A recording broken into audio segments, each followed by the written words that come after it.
مرہم کی لالچ میں اپنے دکھتے رنگ کا پتہ لوگوں کو دینا بیوقوفی کی آخری حد ہے۔ جی ہاں، یہ بات بالکل سچ ہے کہ اپنے زخموں کو چھپانے کی بجائے انہیں لوگوں کو سامنے بے نقاب کرنا، انہیں مرہم لگانے کی امید میں بیوقوفی کی انتہا ہے، کیونکہ دنیا کے لوگ اکثر اپنے مفاد کے لیے آپ کی کمزوریوں کو فائدہ اٹھاتے ہیں۔ وہ آپ کے درد کو دیکھ کر آپ سے تعاون کرنے کی بجائے آپ کو مزید نیچے گھسیٹنے کی کوشش کریں گے۔ زخموں پہ مرہم رکھنے والے اکثر زخم دیتے ہیں۔ ہمیں اس بات کو سمجھنا بہت ضروری ہے کہ ہر زخم کا مرہم خود آپ کے اندر موجود ہے۔ اپنے زخموں کو چھپائیں، انہیں اپنے اندر ہی شفا دیں، اپنی کمزوریوں کو اپنی طاقت بنائیں۔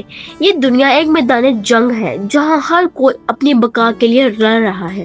آپ کی کمزوریوں کے انکشاف آپ کی شکست کا سب سے سبب بن سکتی ہے، اس لیے اپنے زخموں کو دکھائیں تو صرف اپنے قریب والوں کو جن پر آپ کو بھروسہ کرتے ہیں۔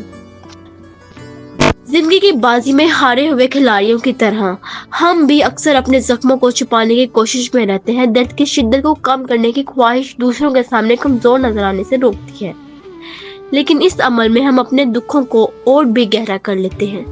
اس دکھتے رنگ کو چھپانے کی یہ جستجو ایک ہی بیوقوفی کی حد تک پہنچ جاتی ہے جب ہم اپنے زخموں کو چھپانے کے لیے دوسروں کی رحمتیں مانگتے ہیں، ان کی مدد کی لالچ رکھتے ہیں۔ یہ حقیقت ہے کہ ہر شخص کے دل میں ایک درد پوشیدہ ہوتا ہے، کوئی غم میں محبت کا شکار ہوتا ہے، کوئی مالی پریشانیوں سے گھرا ہوتا ہے اور کوئی اپنی صحت کی خرابی سے پریشان ہوتا ہے، لیکن ہر شخص کا درد اس کا اپنا ہوتا ہے۔ اسے سمجھنے کی ضرورت اسے چھپانے سے کہیں زیادہ ہے۔